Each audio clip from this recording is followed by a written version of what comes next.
evening kung saan man kayo lupalop ngayon ng bansa or kung nandito lang kayo sa Pilipinas. Ulit, nandito po ako. Ako po si Mariel Porton and I'm proud po to stand for the side po sa aming mahal na pastor, Pastor Apollo C. Kibuloy. Though ex-worker ako, totoo yan, hindi po kami masaya or ako, hindi po ako masaya na tawaging ex-worker. Pero wala na po akong magagawa kasi nandito na po ako sa sitwasyon ito. Nandito na po ako, nakadecide po ako ng ganito. Pero I'm hoping and I'm praying pa rin po na kahit di pa ako makabalik sa ministry, pero deep inside po, humihingi pa rin po ako ng tawad sa dakilang Ama. Through His appointed Son, Pastor Apollo C. Kibuloy, sa mga nagawa kong kasalanan or mga mistakes ko po na nagawa po sa loob ng ministry. At humihingi po ako ng kapatawaran nun.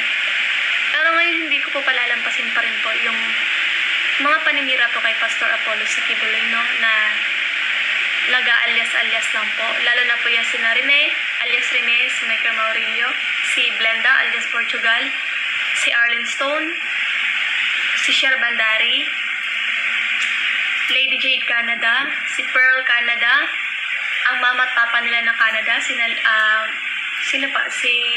Nelly Canada, si Greg Canada, the Ukrainians na mga ex-worker, si Yulia Titoba, Yulia Olinik, si Anya, si Alina, lahat kayo ng mga ex-worker na naninira sa aming mahal na pastor.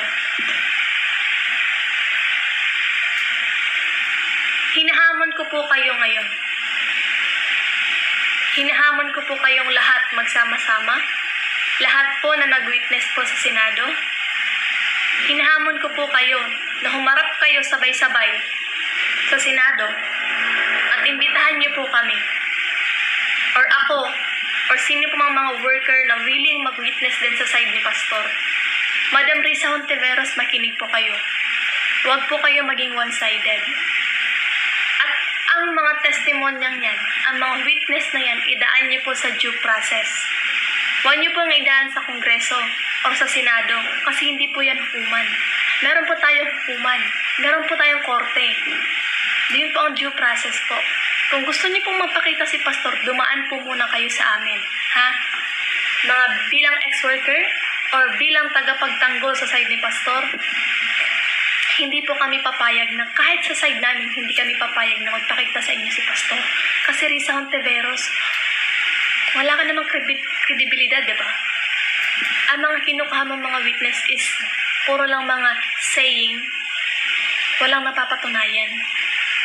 Bago kayo mag-conduct ng investigasyon kay Pastor or bago nyo man arestuhin si Pastor, idaan nyo muna sa due process.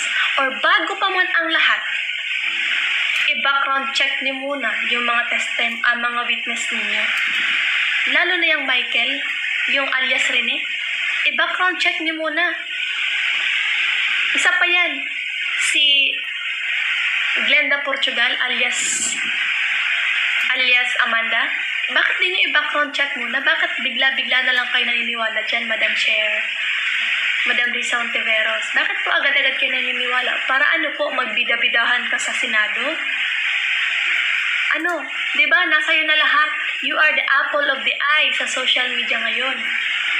Kasi gusto mong sumikat eh. Sana po nag-artista na lang po kayo. Para maging bida po kayo. Kasi po, sa Senado, kahit wala po akong alam dyan, kahit wala po akong knowledge when it comes po sa mga ganyan. Pero alam naman po namin yung side kung paano po dumaan sa due process. Bakit ikaw po yung nagpupursyon na magpunta talaga si Pastor sa Senado? Bakit ikaw po ba yung complainant? Ikaw po ba yung witness? Ha?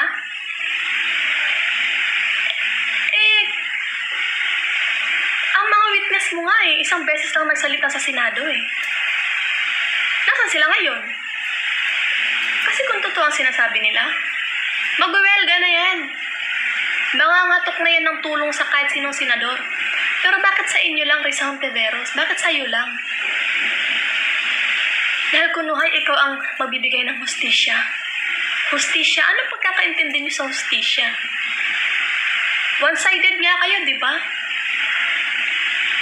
Hindi niyo nyo nga kinukuha yung side namin eh. Or ang side ng mga full-time miracle worker na nasa ministry. Hindi nyo nga kinukuha yun eh. Hindi ka nga nag-volunteer na kahit man lang may interviewin ka sa ministry, tapos i-background check nyo muna yung mga witness mo. Hindi ka nahihiya. Dina-down level mo yung utak mo sa mga witness na yan na walang kwenta. Eh paano kung nagkabaliktaran na yan? Eh paano pag umamin niya ng totoo? At sabihin sa'yo, Risa Ontiveros, na binayaran lang niya sila. Kung sino man ang nagbayad sa kanila, no? Darating ang panahon. Ang katotohanan, hindi lang yan na nagsasalita, pero bigla-bigla yung susulpot sa inyo. Tapos ngayon may nabanggit ka pa, Madam Risa, na hinazing yung isa niyong witness. So ano ibig niyong sabihin? Pinapalabas niyo ng mga kingdom members ang may gawa nun kasi nag-witness laban kay pastor? O ang pinapalabas niyo po, si pastor po ang may kagagawan nun? For your information lang, Madam Chair, Risa Ontiveros, ang mga full-time miracle workers, harmless yan. Ha? Ang purity of love na tinanim sa amin ng dakilang Ama through His appointed Son, Pastor Apollo Sikibuloy, ay hindi pumatay ng tao, kundi magmahalan, magmahal ng kapwa, patawarin ang kapwa, kahit na lang kaaway mo, mahalin namin. Pero ikaw,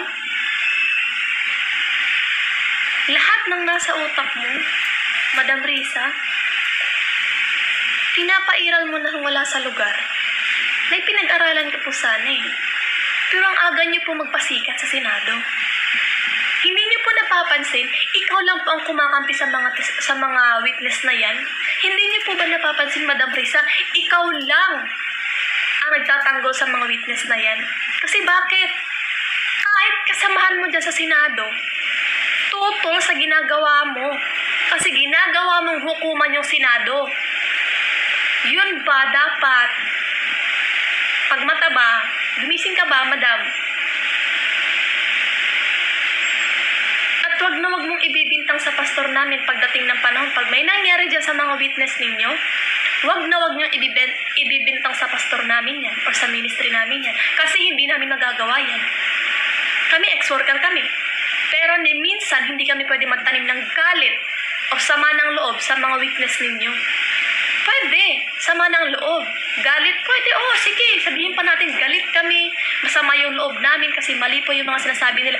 Pero, hindi po yan tinanim sa amin ni pastor ang manakit ng tao. Tandaan niyo po yan. Kahit saan niyo po itago yung mga witness ninyo, wala kaming pakialam. Ha? Wala kaming pakialam kasi hindi kami nananakit ng tao. Tapos sasabihin niyo si pastor takot. May mga nagko-comment pa dyan, mga bulag ng taong sambayanan. Hindi lahat ng taong bayan naninira kay pastor. Pero meron talagang iilan dyan na minamalit nyo ang faith ng aming pastor, ang pananampalataya ng aming pastor. Sasabihin nyo, oh, si Kibuloy man kaya ang Diyos, bakit di siya nagpapakita? Bakit? Bakit siya mapapakita sa inyo in the first place? Dumaan ba kayo sa due process? Dumaan ba kayo sa tamang proseso? Tapos magpapa-imbestiga kayo? Bago kayo mag-imbestiga sa ministry or mag-imbestiga kay pastor, imbestigahan nyo muna yung mga testigo ninyo, yung mga witness ninyo, kung totoo ba yan. I-background check nyo muna. O siguro ayaw nyo lang i-background check kasi mapapahiya ka lang, Madam Risa Ontiveros. Sa panahon ngayon, 2024 pa lang po, huwag ka munang magpapapel. Kasi ang Senado, hindi yan larangan ng pataasan ng papel o ng pangalan.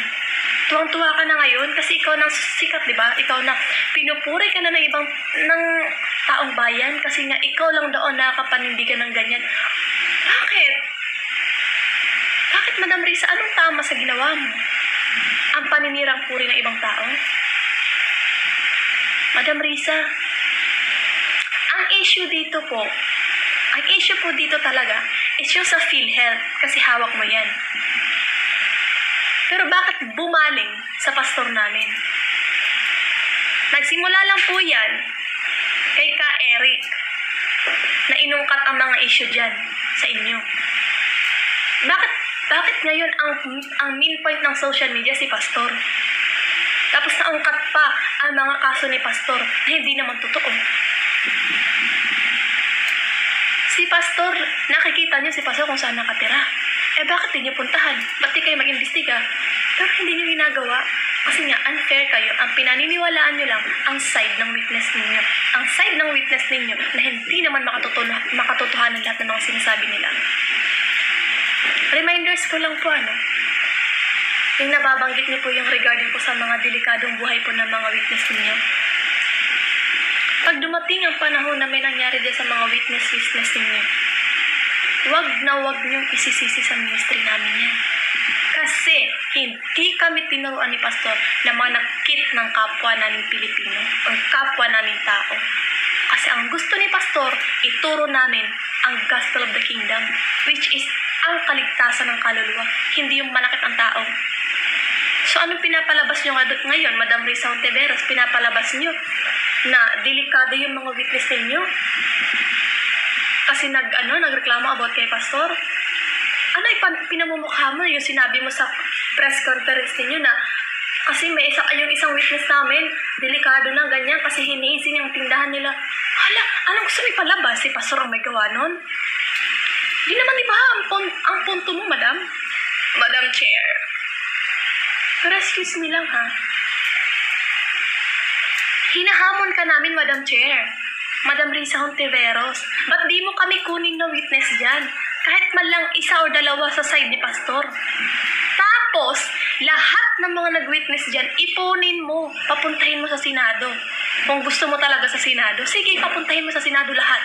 Wala, hindi pwede yung mga virtual. Papuntahin mo dyan sa Senado, lahat ng mga witness mo. Tapos iharap mo din sa amin. Kasi marami din kami na willing mag-witness dyan. Sa side ni Pastor. Kasi unfair kayo. One-sided ka, Madam Risa. Kaya mag-resign ka na dyan sa inuupuan mo ngayon. Hindi ka karapat-dapat sa tungkulin na yan.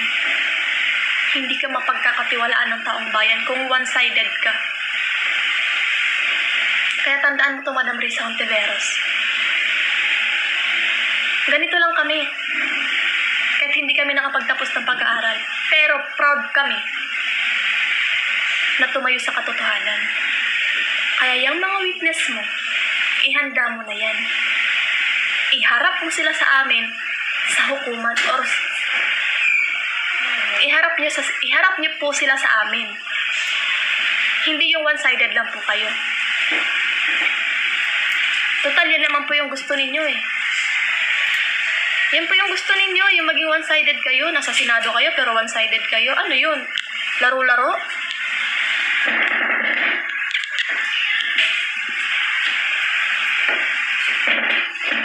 Tapos meron pa dyan may nagtestify pa dyan sa inyo na buong mukha nakakover tapos sabihin nyo, apo siya ni Pastor Apollo.